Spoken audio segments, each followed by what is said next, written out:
सोऽहं कुलस्वामिन्यै नमः। ॐ अनादिसोऽहं कुलस्वामिन्यै नमः। ॐ अनादिसोऽहं कुलस्वामिन्यै नमः। ॐ अनादिसोऽहं कुलस्वामिन्यै नमः। ॐ अनादिसोऽहं कुलस्वामिन्यै नमः। ॐ अनादिसोऽहं कुलस्वामिन्यै नमः। ॐ अनादिसोऽहं कुलस्वामिन्यै नमः। ॐ अनादिसोऽहं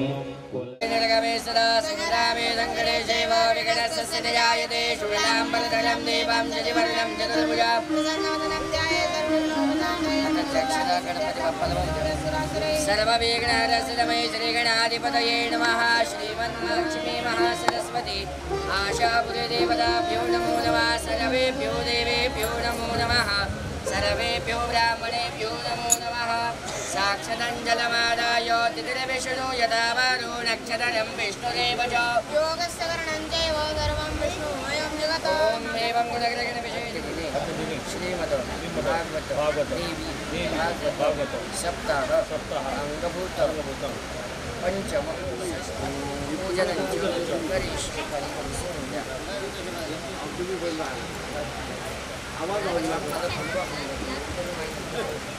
ओम गणानन्वा गणपतिगणो हवामहे प्रियानन्वा प्रियपतिगणो निधिनन्वा निधिपतिगो हवामहे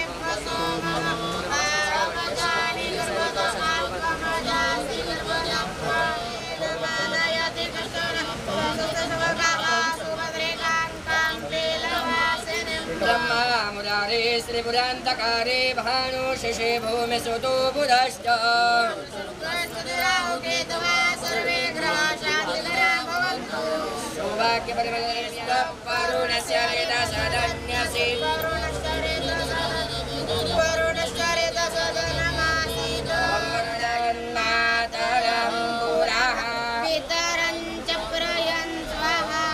देवताभ्यो नमः। सौभाग्यपरिमलद्रव्याणि गृहालोद्भवपत्रौषभागे विद्युत्तामसमप्रभा भृगपते स्कन्दस्थितां भीषणाम्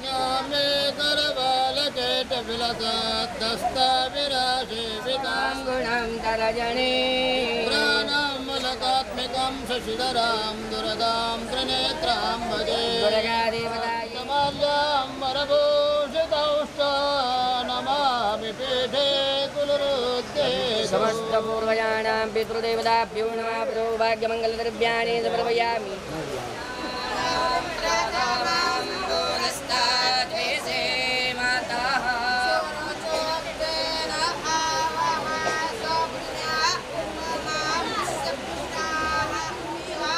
गुरुर्ब्रह्मा गुरुर्विष्णु गुरुर्देवो महेश्वरः।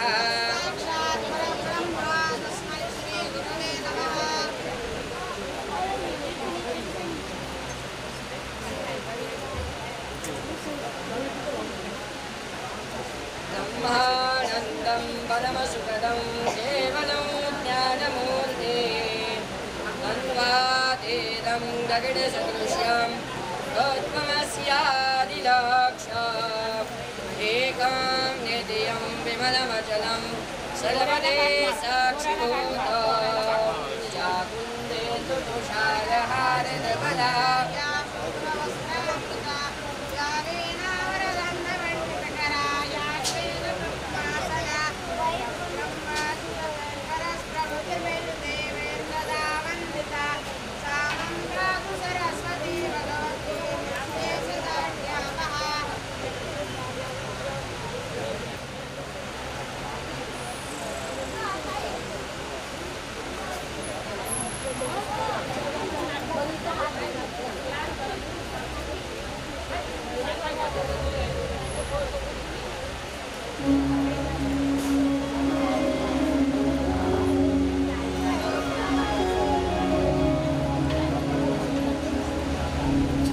सोऽहं कुलस्वामिन्यै नमः।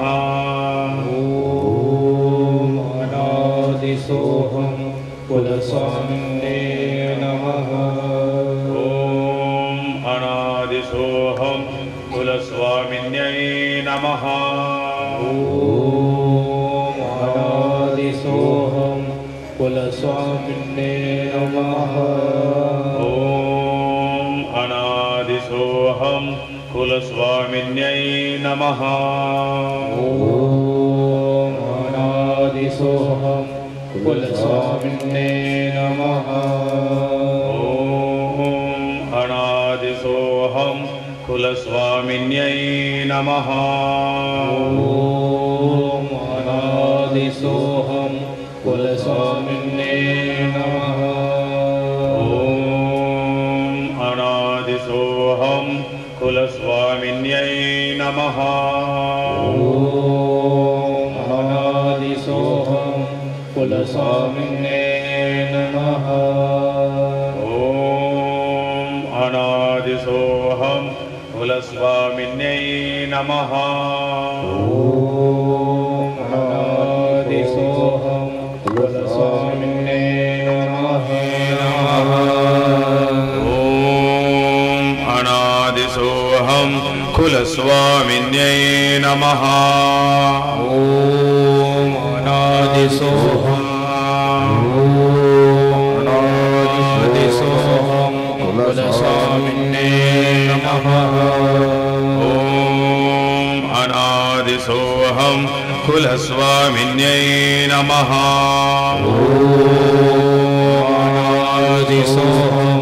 अनादिसोऽहं कुलस्वामिन्ये नमः।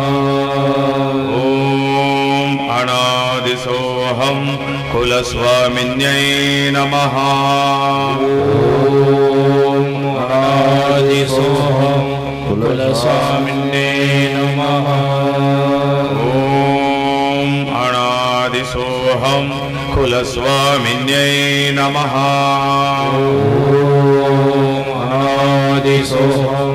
अनादिसोऽहं कुलस्वामिन्ये नमः। ॐ अनादिसोऽहं कुलस्वामिन्यै नमः। अनादिसोऽहं कुलस्वामिन्ये नमः। ॐ अनादिसोऽहं कुलस्वामिन्यै नमः। अनादिसोऽहं कुलस्वामिन्ये नमः। ॐ अनादिसोऽहं कुलस्वामिन्यै नमः। अनादिसोऽहं कुलस्वामिन्ये नमः। श्रीगणेशाय नमः। श्रीसरस्वत्यै नमः। श्रीगुरुभ्यो नमः।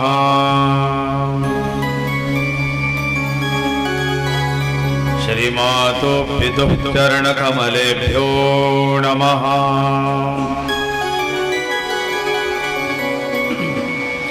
एकदन्तो महाबुद्धिः सर्वज्ञो गणनायकः सर्वसिद्धिप्रदो देवो गौरीपुत्रौ विनायकम् प्रणम्य पार्वतीनाथम् विष्णु सूर्य तथाम्बिका गणेशं विघ्नहर्तारम् श्रीगुरुचरणाम्बुजम् विनायकं गुरुं भानुं ब्रह्मा विष्णु महेश्वरा सरस्वतीं प्रणम्यादौ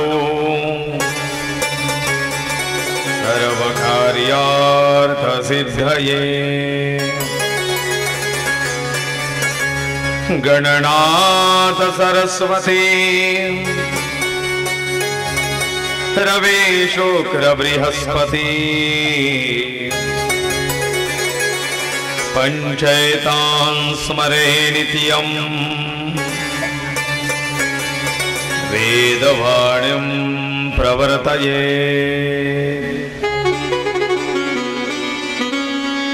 सर्वस्वरूपे सर्वेशे सर्वशक्ति समन्विते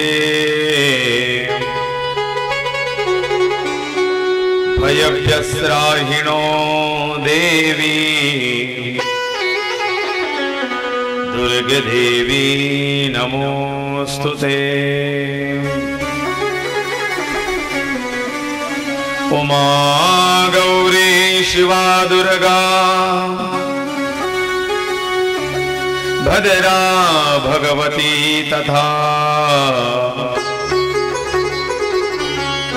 कुलदेवी तु चामुण्डा रक्षन्तु बालकं सदा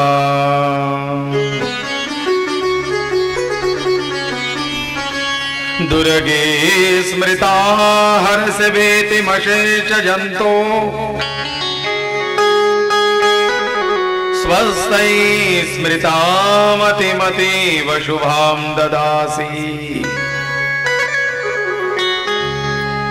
दारिद्र्य दुःख भयहारिणिका त्वदन्या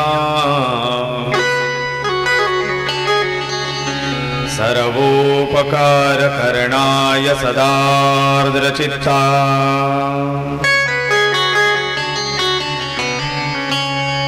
या देवी सर्वभूतेषु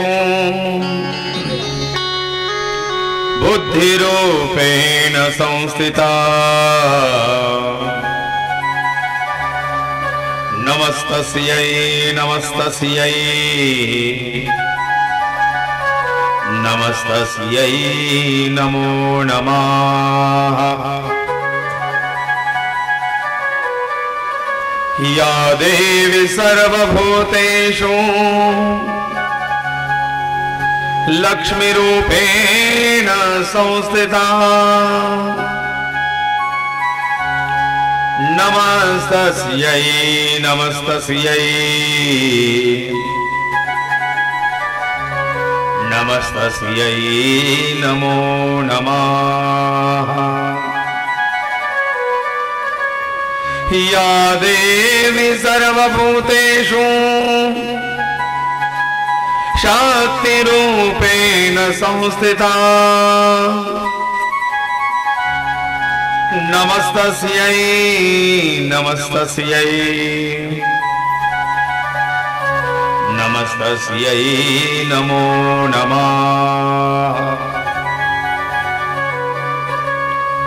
नमोस्तुते व्यास विशाल बुद्धे पुल्लारविन्दायतपत्र नेत्र येन त्वया भारत तैलपूर्णा प्रज्वालितो ज्ञानमय प्रदीपा मनोजवं मारुततुल्यवेगं जितेन्द्रियं बुद्धिमतां वरिष्ठं वातात्मजं वानरयोतमुख्यं श्रीरामदूतं शरणं प्रपद्ये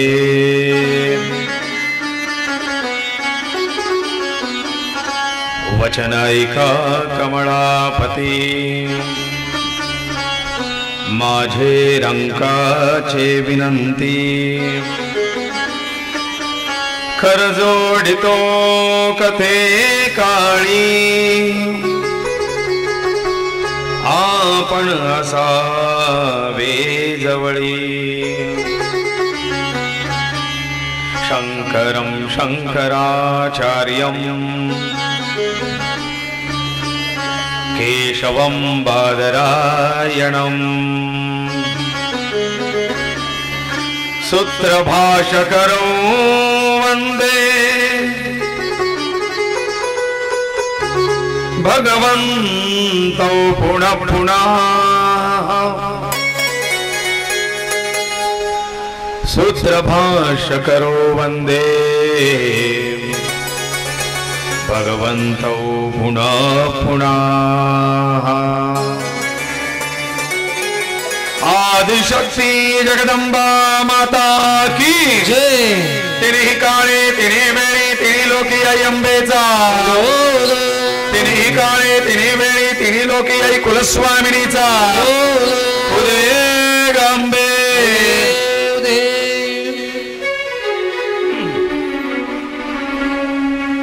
प्रस्तुत स्वर्गवासी कळमळबाई लक्ष्मण शिरोडे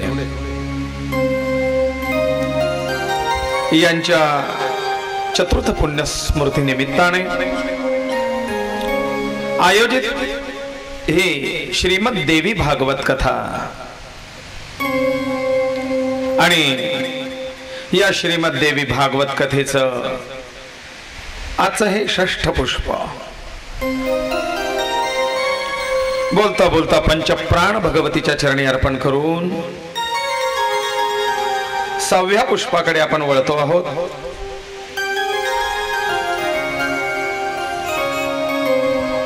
सहाव्या दिवसाच्या चरणी समर्पित करताना एक विशेष असं सांगावंसं वाटतं। कालचा दिवस जो होता 5व्या दिवसाच्या सेवेचा, हा स्वर्गवासी कमलदेवी शिरोडे यांच्या निवर्तनाचा म्हणजे त्यांच्या पुण्यतिथीचा तारखेनुसार दिवस 19 जुलै या दिवशी त्यांना देवाज्ञा झाली आणि म्हणून या मुहूर्तामध्ये आपण गुप्त नवरात्र साधले। या मुहूर्तात आपण तिथी नाही पण तारीख कमल काकूंची साधली आहे आणि 21 तारखेला अण्णांच्या वडिलांचा म्हणजे जगन्नाथ बाबांची पुण्यतिथी। असा तिहेरी योग या मुहूर्तात आपल्याला साधता आला आहे। असा हा सुंदर दिवस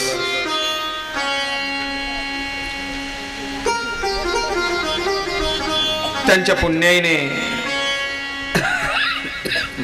नेहमी चालत असलेलं भजन पूजन कीर्तन सत्संग स्वाध्याय परिवार यामध्ये सहभाग घेत असलेल्या त्या कमलदेवी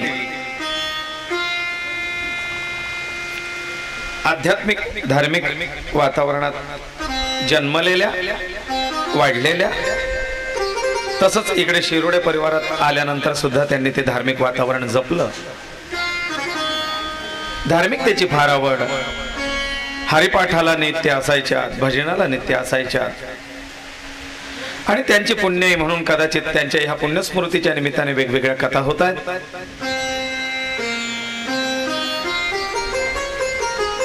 श्रुतम हरति पापानि तथारोग्यम प्रयश्चति। एक दृष्टांत सांगतो, एक कथा सांगतो। एकदा नारद मुनी भगवान महाविष्णूंकडे आले आणि भगवान महाविष्णूंना देवर्षी नारद मुनी विचारतात, मुने देवा सत्संगतीचं फळ काय, संतांच्या दर्शनाचं फळ काय, सत्पुरुषाच्या सहवासाचं फळ काय। भगवान महाविष्णू देवर्षी नारदांना सांगतात, नारदा सत्संगतीचं सत्पुरुषाच्या दर्शनाचं सत्संगाचं फळ असं तर काही सांगता येत नाही, पण ते अनुभवावं लागेल। मग मी सांगण्यापेक्षा तू असं कर,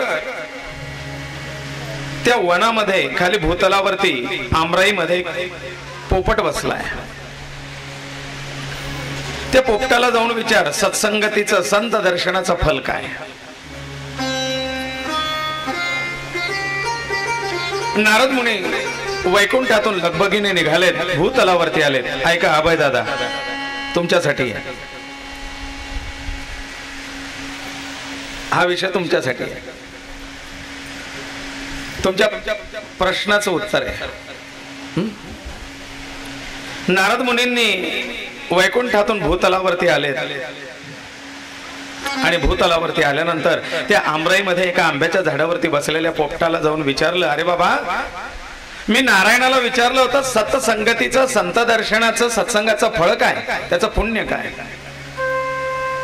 पोपटाने नारदांकडे पाहिलं आणि काही शब्द बोलायच्या आत जीव सोडला.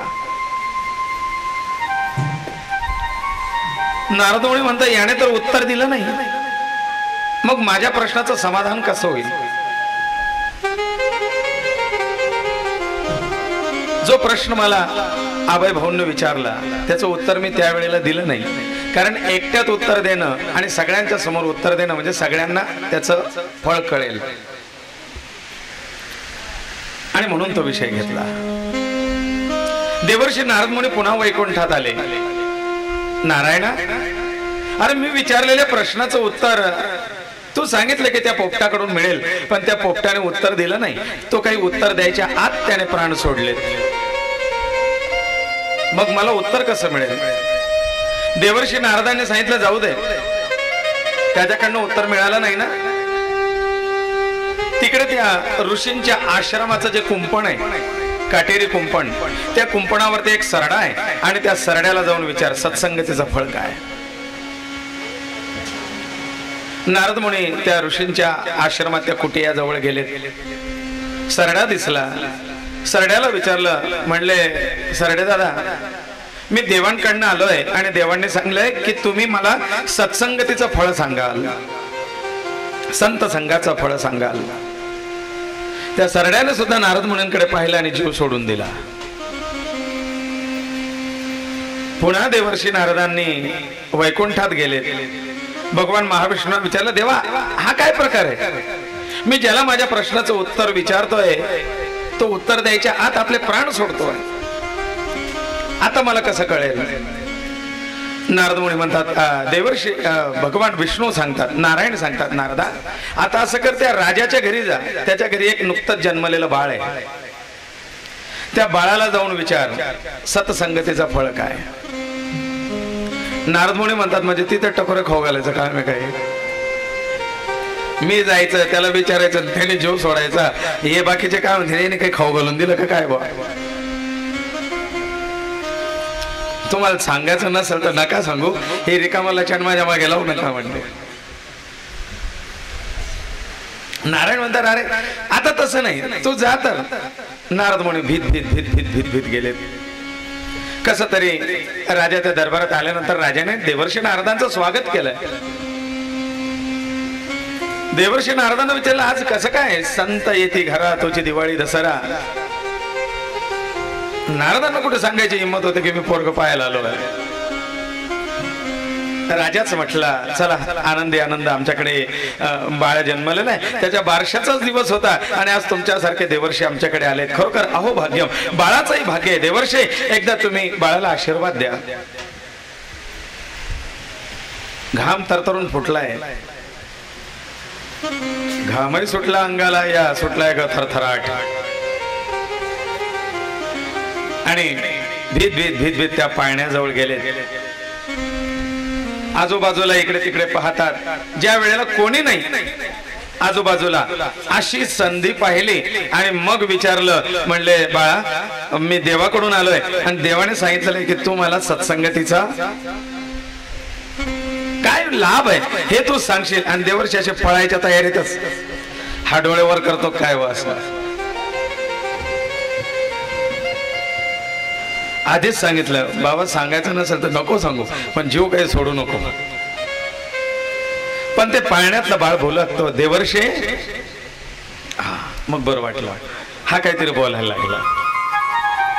देवर्षी अजून सुद्धा समजलं नाही तुम्हाला सत्संगतीचा फळ काय? देवर्षी म्हणतात नाही, तेच तर समजून घ्यायला मी तुझ्याकडे आलोय. त्यावेळेला ते पाळण्यातलं बाळ बोलू लागतं, देवर्षी माझ्या पूर्वजन्माचे काही पापकृत्य होते आणि म्हणून मला पशुपक्षाचा जन्म मिळाला होता.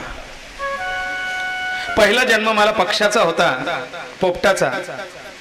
आणि पशुच्या जन्मात म्हणजे त्या पक्षाच्या जन्मात असताना तुमचं दर्शन घडलं आणि तुमच्यासारख्या सत्पुरुषाच्या दर्शनाने मी जागीच प्राण सोडलेत. माझा तो पक्षाचा जन्मातून मी मुक्त झालो. पण तरी काही पाप शिल्लक असतील म्हणून मला दुसरा जन्म प्राप्त झाला, तो सरड्याचा. सरड्याचा जन्म का मिळतो माहितीये का? म्यान नमिले साधू संता.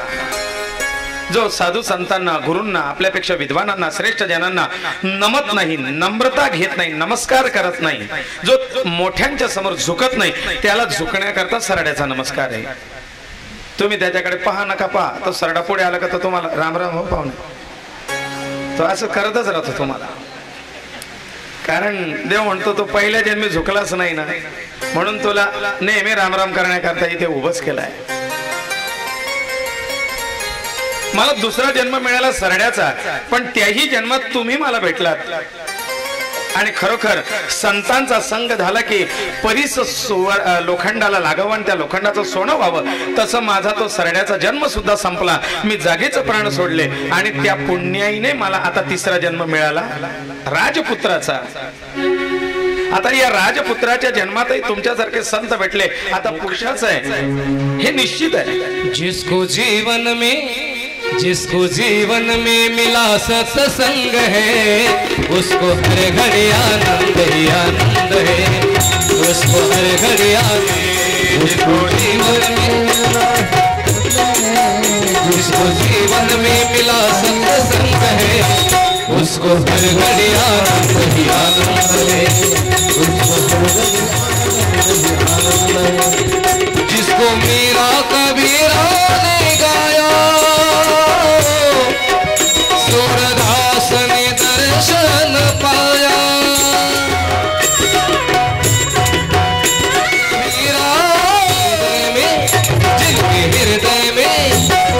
हृदय में राम नाम बंद है, उसको हर घड़ी आनंद ही आनंद है. उसको हर घड़ी आनंद ही आनंद है. उसको हर घड़ी आनंद ही आनंद है. जिसको जीवन में मिला सत्संग है, उसको हर घड़ी आनंद ही आनंद है. उसको हर घड़ी आनंद ही आनंद है. उसको हर घड़ी आनंद ही आनंद है. उसको हर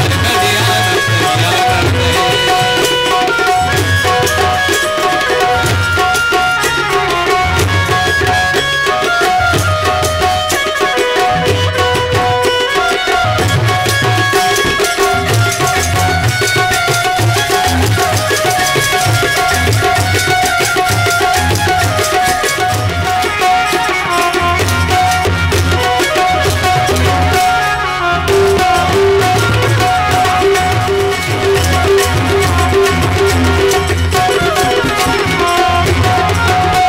आनंद ही आनंद है.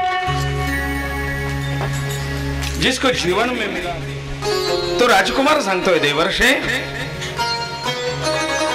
माझा आता मोक्ष निश्चित आहे, मला मुक्ती निश्चित आहे. आता याच्यानंतर मला पुन्हा जन्म नाही.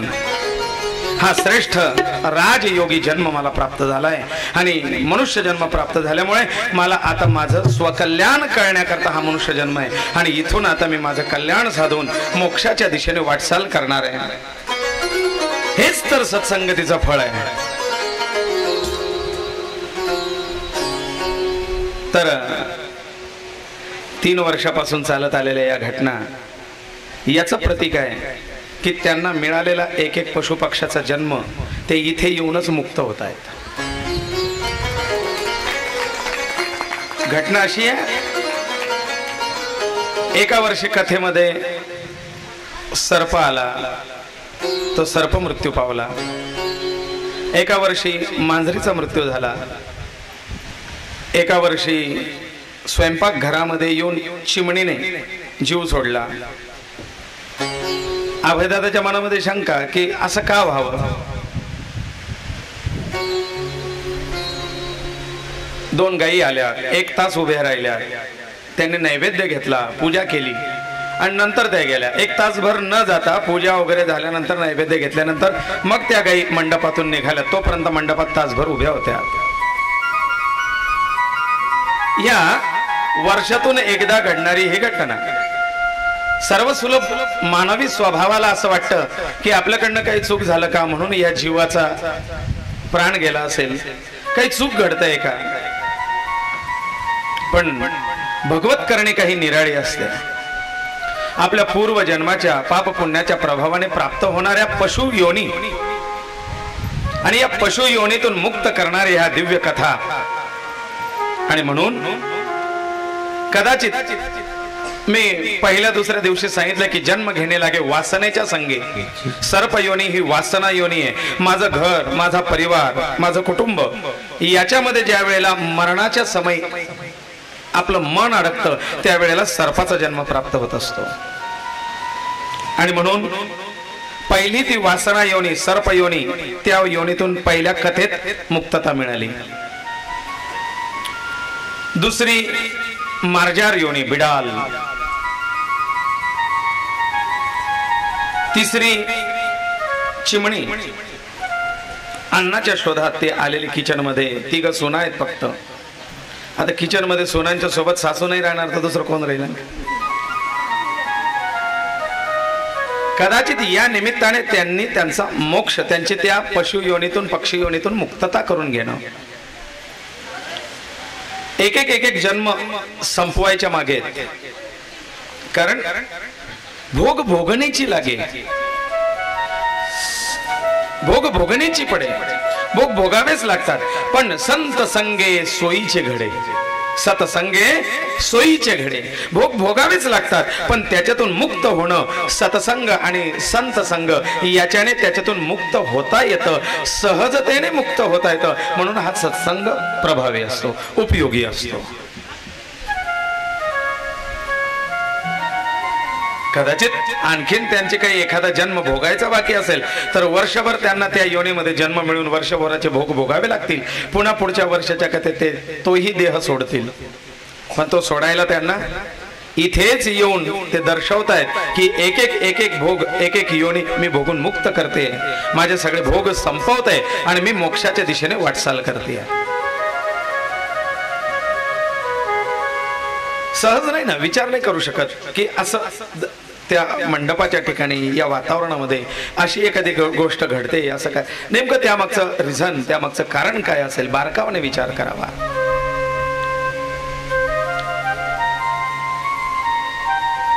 अशा प्रकारे कारण कालचा दिवस त्यांच्या 19 जुलै हा त्यांच्या निर्वाणाचा दिवस, मृत्यू दिवस तारखेनुसार तोही आपण या कथेत साधलाय. बाबांची सुद्धा पुण्यतिथी साधली आहे आणि याप्रमाणे गुप्त नवरात्र सुद्धा साधली गेली आहे. हे संपूर्ण मुहूर्त साधत असताना या कथेचा परिणाम, याची फलश्रुती आपण काल बघितली आणि ती निश्चितच या कमल काकूंना मोक्षदायी ठरते. हे त्याचं प्रमाण आहे, दुसरं तिसरं काही नाही. ते सांगण्याकरता आणि या ठिकाणी ते घडवतायत की हो मी मुक्त होते. शिव समा रहे हैं मुझ में और मैं शून्य हो रहा हूं. जोपर्यंत ते शिवतत्व, ते देवी तत्व आत सामवत नाही तोपर्यंत शून्य अवस्था आपली होत नाही. राजा जन्मेजय महर्षी वेदव्यासांना हेच सांगतो की देवा मला सुद्धा मुक्तीचा मार्ग, मोक्षाचा मार्ग दाखवा. देवी कृपा कशी प्राप्त करता येईल याबद्दल मार्गदर्शन करा. आणि महर्षी वेदव्यास राजा जन्मेजयाला याबद्दल आणखीन दिव्य कथा सांगतात. बघा किती योगायोग घडतायत या कथेत. ज्या दिवशी आपण शनिचरित्र सांगितलं त्याच दिवशी शनीचे उपासक यावेत. आणि मग बोलता बोलता विषय भगवान अण्णाने सांगावं की जवळजवळ 82-87 काहीतरी 85-87 साली माझ्या हातून भगवंताने शनी मंदिराची प्राणप्रतिष्ठा सुद्धा करून घेतलेली आहे. आज आम्ही ते मंदिर पाहायला गेलो होतो छाजेड ऑइल मिलच्या पाठीमागे. त्या कालावधीमध्ये स्थापन केलेलं मंदिर किती 7 का 9 हजारामध्ये मंदिर बांधून आणि मूर्ती स्थापना करून मूर्ती सहित 7 का 9 हजारात ते कार्य त्यावेळेला पार पडलं होतं. तेव्हाचे छोट आहे, टुमदार आहे, छोटस आहे, टुमदार आहे. मूर्ती अतिशय सुंदर आहे. नेवास येऊन आणली होती. 500 रुपयाची मूर्ती, दगडी मूर्ती, पाषाण मूर्ती सुंदर आहे, छान आहे. प्रत्यक्ष तेल टाकून अभिषेक जिच्यावरती करता येईल. मी अण्णांना म्हटलं मला पहिल्यांदा कळलं 40गाव मध्ये आणखीन शनी मंदिर आहे. नाहीतर जे आहे तिथे डायरेक्ट तेल टाकून पूजाच करता येत नाही. नाही म्हटलं गुरुजी ही त्या 85-87 साली आणलेली मूर्ती 3 वर्ष माझ्या घरात राहिली. त्या लोकांनी नाही सांगून दिले की आम्ही स्थापना करू देणार नाही म्हणून ती आणली गेलेली मूर्ती 3 वर्ष घरात राहिली. आम्ही तो एरिया, तो मोहल्ला तो सोडून दिला, नारायणवाडीत राहायला गेलो. नंतर काय भगवंताने त्या शनी महाराजांनी त्या लोकांना बुद्धी दिली. पुन्हा ते त्यांना भेटलेत आणि त्यांनी सांगितले की आता स्थापना करायची आहे, तुमच्याच हातून करून द्या. 3 वर्ष देव घरात बसून पुन्हा ते त्या जागेवरती स्थापन करायला आलेत. म्हणजे ती बुद्धी दिली. हा सगळा त्यांचीच इच्छा, ईश्वर इच्छा. ईश्वर इच्छा शिवाय काही बली असे तेच बलवान आहे. ईश्वर इच्छा बली असे. ईश्वराच्या इच्छेशिवाय एक पान सुद्धा झाडाचं हरू शकत नाही. कारण आम्हाला फक्त हे पंचायत आणि शिव मंदिर, कळंबेश्वर याबद्दल माहिती होतं. पण हे शनी मंदिर त्यांना म्हटलं मी आज पहिल्यांदा ऐकलं. आणि 3-4 वर्षात तुम्हीही कधी तोंडून काढलं नाही की असं असं घडलंय. नाही म्हणले तो शनी महाराजांचा प्रसंग आला आणि म्हणून मला असं वाटलं की तुम्हाला दर्शनाला घेऊन जावं. चला का शनिवार होता म्हणून आम्ही सहज दर्शनाला झालो. राजा कार्यकारण भाव असतो. कुठलीही गोष्ट कारणाशिवाय घडत नाही. त्यामागे काहीतरी कारण मीमांसा असते. त्यावर बारीक विचार केला गेला पाहिजे. एकदम कोणाला तरी दोषी किंवा कोणाला तरी कारणीभूत ठरवून मोकळं होऊ नये. काल मी सांगितलंय की राजा रामराय सुद्धा भगवतीच्या कृपेची अपेक्षा करतात आणि प्रभू रामरायांना सुद्धा भगवतीच्या कृपेने काही मार्ग सुलभ झालेत. राजा सांगतायत देवा रामराय पूर्ण पुरुषोत्तम आहेत. यांच्या जीवनात जगदंबेचं काय स्थान. ती तर आदिशक्ती सीता स्वरूपामध्ये त्यांच्या सोबत होतीच. मग बरं ती जर आदिशक्ती स्वरूपात होती तरीही त्यांच्या जीवनामध्ये एवढे कष्ट यावे, दुःख सहन करायला. गुरुजी म्हणजे महर्षी वेदव्यास राजा जन्मेजयाला सांगतात राजा तुझा मनुष्य सुलभ स्वभाव आहे आणि त्यामुळे माणसाला सद्विचाराच्या ऐवजी नकारात्मक विचार लवकर मनात येतात. माणसाची बुद्धी ही नकारात्मकतेकडे लवकर वळण घेते. पाणी जर ओतलं तर ते उताराकडे जातं, चढांकडे. वास्तविक आपली संस्कृती सांगते की तिमिराकडून तेजाकडे प्रभू आमुच्याने जीवना. खालून वरती आपला प्रवास व्हावा. ज्योतीकडे, त्या प्रकाशाकडे, अंधकाराकडून ज्योतीकडे, प्रकाशाकडे आपली वाटचाल व्हावी. पण आपण उताराकडे लवकर वाहत चालतो त्या पाण्यासारखं. कारण आपल्या शरीरात पण निम्मेच्या वरती पाणीच आहे ना. 70 ते 72% पाण्याची. त्यामुळे पाण्याचा गुणधर्म आपल्या मनावरती आणि प्रमाणे पाण्यासारखं वाहत चालतं. मग याप्रमाणे त्याला कुठेतरी बांध घालता आला पाहिजे. ते सांगतात बघा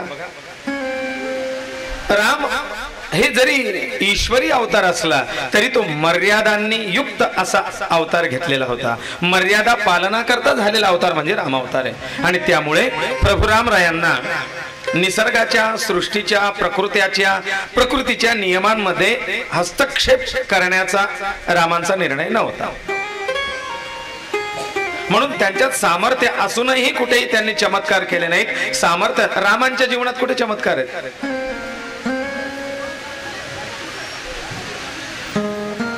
कालचा विषय झाला. रात्री जवळजवळ 10:30 वाजेपर्यंत गप्पा मारत बसलो होतो आम्ही, आमचे दोघं फोटोग्राफर दादा वगैरे.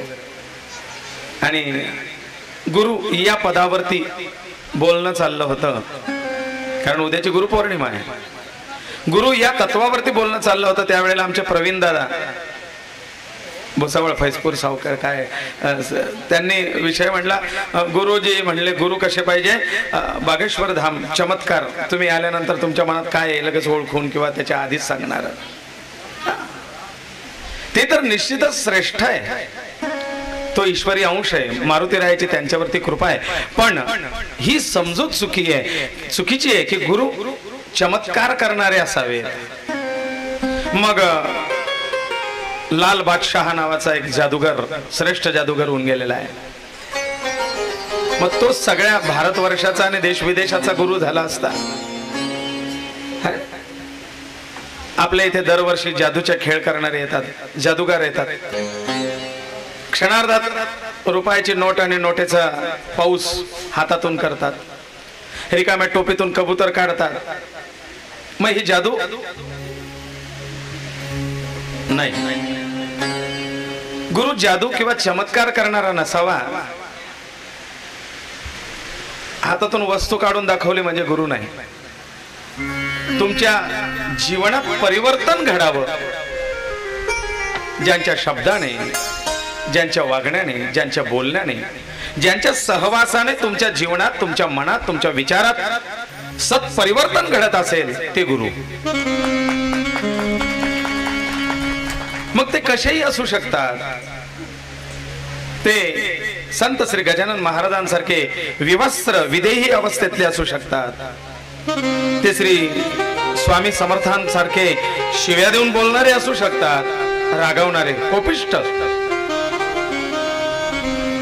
ते साईबाबांसारखे कफणी घालणारे, सर्व धर्म समभावाची शिकवण देणारे असू शकतात. ते स्वामी विवेकानंदांसारखे कर्म ही पूजा आहे, कर्मयोग शिकवणारे असू शकतात. ते रामकृष्ण परमहंसांसारखे भोग भोगून मोकळे व्हा, भगवंतावरती विसंबून राहू नका, ही शिकवण देणारे रामकृष्ण परमहंस असू शकतात. ज्ञानयोग शिकवणारे ते ज्ञानदेव असू शकतात, छोटेसे बाल अवस्थेतले है ना. ज्ञानदेवांना जगद्गुरु म्हटलेलं आहे. शंकराचार्यांना जगद्गुरु म्हटलंय.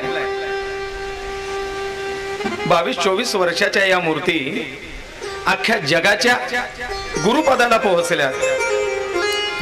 गुरु या पदाला वयाची मर्यादा नाही. गुरु या पदाला बाह्य अवस्थेची मर्यादा नाही. तो पॅन्ट शर्ट घातलेला आहे, तो भगवी कफनी नेसलेला आहे, की तो लंगोट नेसलेला आहे, की विवस्त्र आहे. बाह्य अंगावरती गुरु ओळखू नये है ना. जाती धर्मावरती गुरु ओळखू नये, कारण नदीला मूळ आणि साधूला कुळ विचारू नये असं म्हणतात. बस ज्या गुरूंना पाहिल्यानंतर त्यांच्यावरती प्रीती जडेल, त्यांच्या समोर आल्यानंतर आपोआप मान खाली होईल श्रद्धेने, डोळ्यात अश्रू डबडबू लागतील, कंठ सदगतीत होईल. बोलावं असं फार वाटतंय पण शब्द सुचणार नाहीत. त्यावेळेला समजावं की हे गुरु जित बैठावे होत ही बैठो पहरू, मेरी उनकी प्रीत पुरानी बीचे तो बिक जा. गुरु गोविंद गुरु मेरा पार ब्रह्म, गुरु भगवंत गुरु मेरी पूजा. गुरु गोविंद गुरु मेरा पालक भेयो, सर्व पूज चरण गुरु से. गुरु मेरी पूजा गुरु गोविंद गुरु मेरा पार ब्रह्म, गुरु भगवंत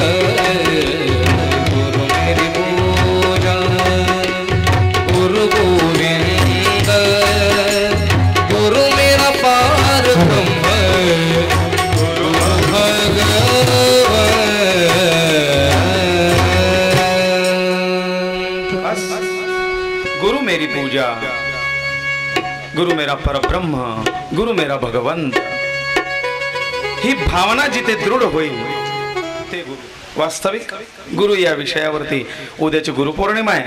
खास उद्या मी गुरु या विषयावरती सांगेन. गुरु या विषयावरती बोलताना, गुरु या विषयावरती ऐकताना अंगावरती शहारे उठले पाहिजे. गुरुच्या सान्निध्यात बसल्यानंतर अंगावरती शहारे आले पाहिजेत, सद्गतीत कंठ झाला पाहिजे.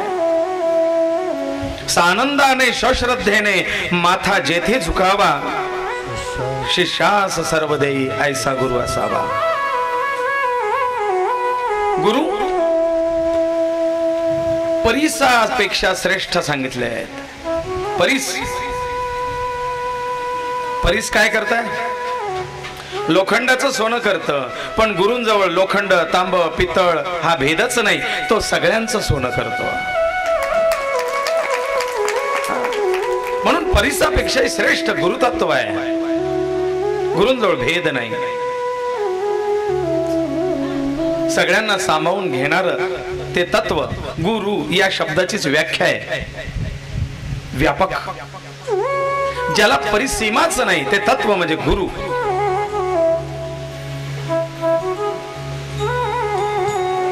आपल्या इथे नाथ बाबांचे गुरु आपल्या 40 गावची देण आहे.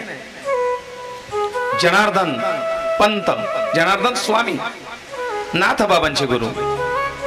आणि दुसरे जनार्दन स्वामी झाले जय बाबाजी परिवार, तेही आपल्या परिसरातलं वैभव आहे. ते गुरु सुभेदार होते, राजाच्या दरबारात नोकरीला होते. म्हणजे एखादा नोकरदार, सरकारी नोकरदार गुरु असू शकतात श्रेष्ठ. आणि हे जनार्दन स्वामी तपश्चर्याने पांगळे झाले होते. म्हणजे एखादा लंगडा पांगळा व्यक्ती सुद्धा श्रेष्ठ गुरु असू शकतो. त्याच्या त्या अवस्थेवरती जाऊ नका, त्याची आंतरिक अवस्था पहा. देहावस्था गुरु ठरवत नाही. देहाला पाहून गुरु ठरवू नका, अंतरात्म्याला पाहून गुरु ठरवा. हे 2 जनार्दन स्वामी आपल्या 40 गाव तालुक्याचं वैभव आहे. अनेक सत्पुरुष आपल्या या भागात होऊन गेले. वाणी समाजाचे पांडुरंग बाबा, अहो विहिरीतून पाणी काढ म्हटल्यानंतर तूप व्हायचं. पंक्तीला वाढायला तूप अपूर्ण पडलं. सांगितलं बाबा तूप अपूर्ण पडतंय, काय करावं? मग जाय बाजारात घेऊन ये 2 डबे, असं नाही. अरे कार विहिरीत बादली टाक, बादली भर पाणी काढ आणि वाढ. लाजे काजे लोकांनी वाढायला सुरुवात केली, पण त्या पाण्याचं तूप व्हायचं. एवढे अधिकारी पुरुष आपल्या बहाळ जवळच अमळनेर आहे, संत सखाराम महाराज, तिथलेही असेच या परंपरा आहेत. गुरुतत्व हे बाह्यांगावरती जाऊ नका.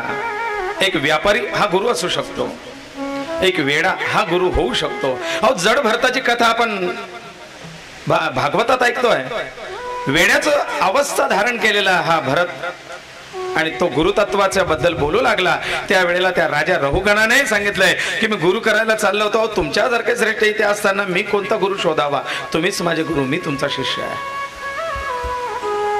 इथे गुरु वेद व्यास राजा जन्मेजयाला मार्ग दाखवतात. राजा राम राय हे पुरुषोत्तम जरी असले तरी त्यांना मर्यादा होतात. त्या मर्यादाच्या पालना करता हा राम जन्म आहे. या रामरायाचं नावच इतकं पावन आहे, त्याला पतित पावन असं म्हणतात. रामचरित्र थोडक्यात आपण पाहूया, कारण कथाभाग बराच आपला ऐकायचा आहे. मुख्य कथा आपण रामचरित्रातल्या पाहू आणि पुढे चालू. त्यापूर्वी ते रामतत्व, ईश्वरी तत्व आपल्या अंतरी ठसावं, हृदयी तो राम बसावा. कारण आमचे महाराज म्हटलेत,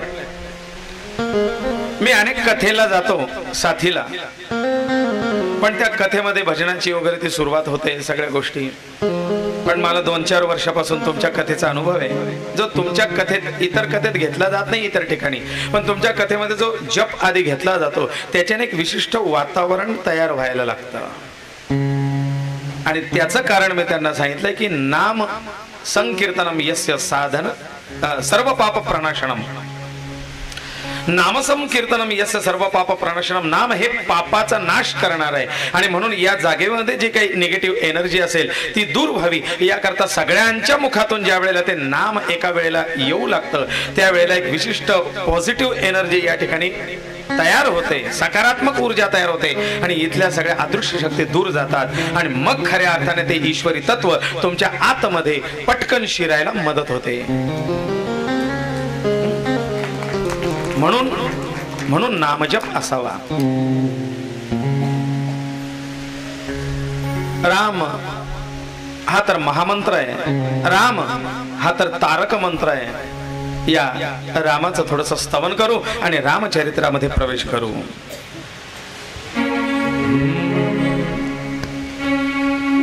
श्री राम जय राम जय अविरत ओठी यावे नाम.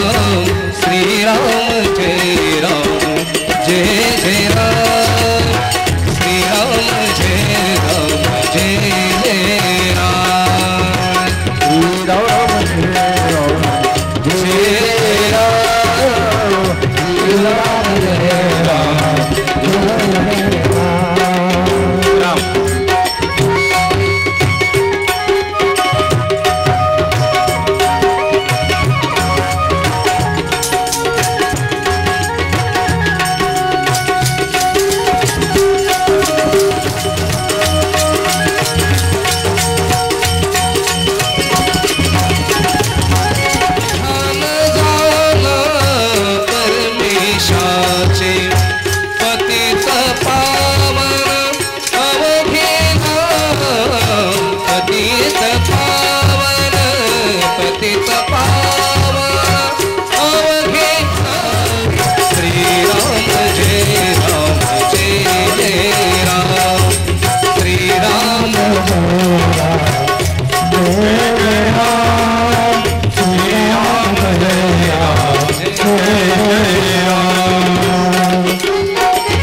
प्राण हे पवन सुताचे